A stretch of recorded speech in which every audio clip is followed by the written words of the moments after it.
Bismillahirrahmanirrahim. Assalamualaikum warahmatullahi wabarakatuh. Perkenalkan, kami dari kelompok 4 ingin mempresentasikan tentang kulit. Saya sendiri Andita Belia, absen 3. Dan saya Audra Ayoka Nurtama, absen 5. Dan saya Faizal Marzuki, absen 21. Saya Reina, absen 29. Saya Salsabila Herena Putri, absen 32. Nah, jadi apa sih itu kulit? Jadi, kulit merupakan organ terbesar dan menyumbang sekitar 16% massa pada tubuh manusia. Nah, sebagai organ terbesar pada manusia, fungsi kulit itu apa sih? Jadi, fungsi kulit dibagi menjadi 3. Yang pertama ada fungsi ekskresi, proteksi, dan metabolisme. Nah, sebagai fungsi ekskresi, kelenjar-kelenjar kulit mengeluarkan zat yang tidak berguna lagi seperti NaCl, urea, asam urat, dan amonia. Sebagai fungsi proteksi, kulit melindungi tubuh bagian dalam terhadap mikroorganisme atau gangguan fisik maupun mekanis. Sebagai fungsi metabolisme, itu menyintesis vitamin D dengan bantuan sinar matahari dan menyimpan lemak sebagai sumber energi cadangan. Nah, struktur kulit ada 3. Yang pertama itu epidermis atau lapisan kulit paling teratas. Yang kedua itu ada dermis. Dan yang ketiga itu ada hipodermis atau lapisan kulit yang paling terdalam. Selanjutnya akan dijelaskan oleh Anin. Pada lapisan pertama kulit ada yang namanya epidermis. Epi artinya luar, dermis artinya kulit. Epidermis lebih terluar, jaringan epitel dan tidak memiliki pembuluh darah. 90% epidermis mengandung keratinosit. Apa sih keratinosit itu? Keratinosit adalah sel-sel yang memproduksi keratin dan di dalamnya sitoplasma. Keratin sendiri artinya protein yang berbentuk serat, memberi sifat yang kuat. Sifat yang kuat di sini berfungsi sebagai pelindung dan jaringan-jaringan di bawahnya. Epidermis tersusun dari 5 stratum, seperti basal, spinosum, granulosum, lucidum, dan corneum. Sebelum masuk ke dalam intinya, secara singkat, sel atas atau sel pada lapisan tingkat atas adalah sel bawah yang telah menua dan berpindah. Jadi, semakin ke atas itu semakin tua, keratinnya semakin banyak dan mati. Maka, semakin ke bawah itu semakin muda, minim keratin, dan ada kehidupan di sana. Kenapa sih semakin jauh ke atas malah semakin tua dan mati? Itu karena semakin jauh dari dermis, semakin jauh juga dari sumber peredaran darah yang memberi oksigen dan nutrisi untuk bertahan hidup. Nah, di stratum yang paling bawah ada yang namanya stratum basal. Dia muda, kaya akan organel, dan bentuknya masih gemuk atau kuboidal dan kolumnar. Kemudian ada stem cell.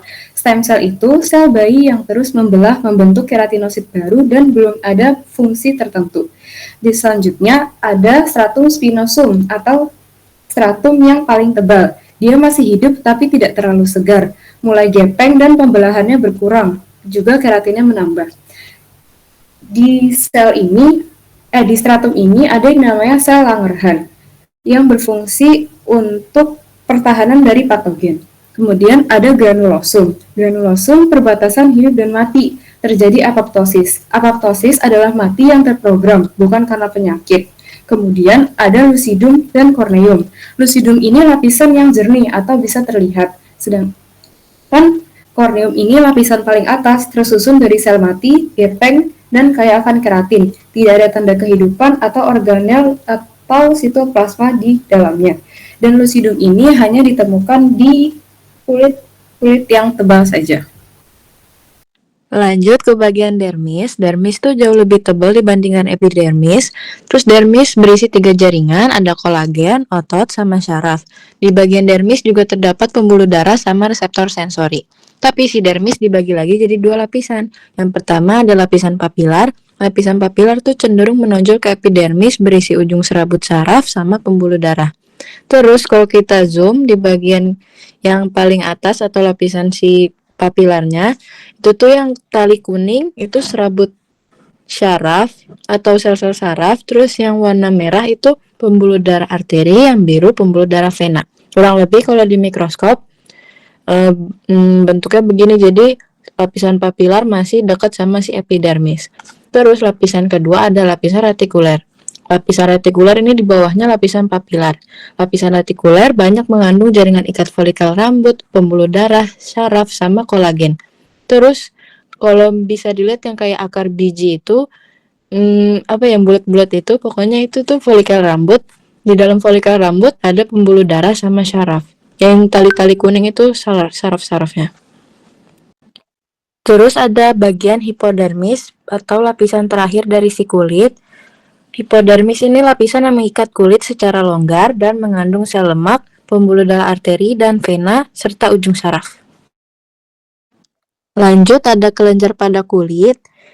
Kelenjar pada kulit itu yang pertama ada kelenjar keringat atau sudorir vera terdapat di lapisan dermis. Kelenjar keringat itu dapat dibedakan menjadi dua macam, yaitu ekrin sama apokrin.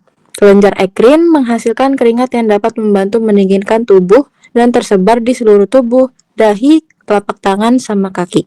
Terus kelenjar apokrin terdapat di area tertentu seperti ketiak dan area genital atau area reproduksi manusia yang menghasilkan sekresi yang awalnya tidak berbau tetapi menjadi berbau karena bakteri.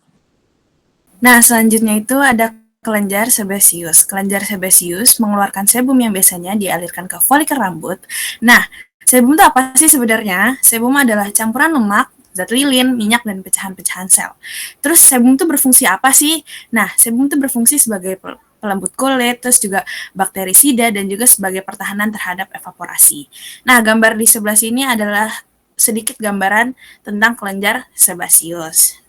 Nah, segitu aja presentasi dari kelompok kami, kelompok 4. Terima kasih atas perhatiannya. Mohon maaf atas segala kekurangan. Wassalamualaikum warahmatullahi wabarakatuh.